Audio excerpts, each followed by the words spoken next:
ரெண்டு பேரும் பாக்குறாங்க. அப்போ அந்த பேய் ராஜாவோட துணியை எடுத்துட்டு போயிட்டு இருந்தது. மேகுல் அதை பின்தொடர்ந்து போறாரு. ஆனா அந்த பேய் அப்படியே மாயமா மறைஞ்சிருது.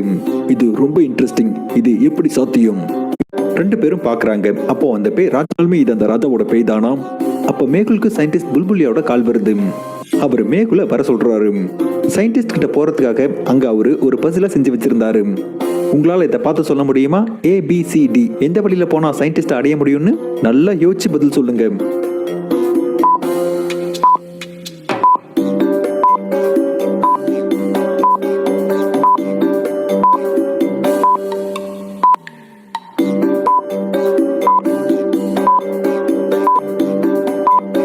சி வழி தான் சயின்டிஸ்ட் கிட்ட போகும். அதுவும் இந்த மாதிரி.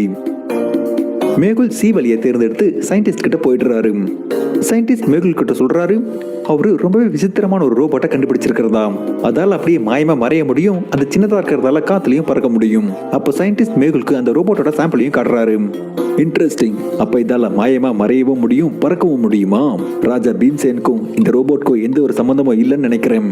சயின்டிஸ்ட், நீங்க இந்த மாதிரி வேற ரோபோட்டையும் செஞ்சிருக்கீங்களா? அப்போ சயின்டிஸ்ட் சொல்றாரு, இந்த மாதிரி அவரு ஒரே ஒரு ரோபோட்டை தான் கண்டுபிடிச்சிருக்கிறதா. அது மட்டும் இல்லாம ரோபோ கண்டுபிடிக்கிற ஃபார்முலாவை மறைச்சு அவரு கண்டுபிடிச்சிடுறாரு. இதுல ஒரு சிலது பாருங்க, பேப்பரோட ஃபாண்ட் வித்தியாசமா இருக்கு. இது எல்லாத்தையும் ஒரு பிரிண்டர் கிட்ட வாங்கியிருக்காங்க. அப்புறம் அது எல்லாத்தையும் ஒரு பிரிண்டர் கிட்ட வாங்கியிருக்காங்க. ஒரே ஒரு டாக்குமெண்ட்டை ஏன் வெவ்வேறு பிரிண்டர் கிட்ட இருந்து பிரிண்ட் பண்ணணும்? அது வெளியவே வரக்கூடாது.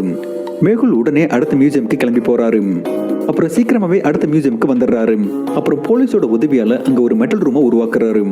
அப்புறம் அரசரோட வாளை அந்த ரூம்குள்ள வச்சிடுறாரு. ஸ்பெஷல் மெட்டீரியலா இருந்து தப்பானவங்க கேட்க போனாம். அப்புறம் தப்பு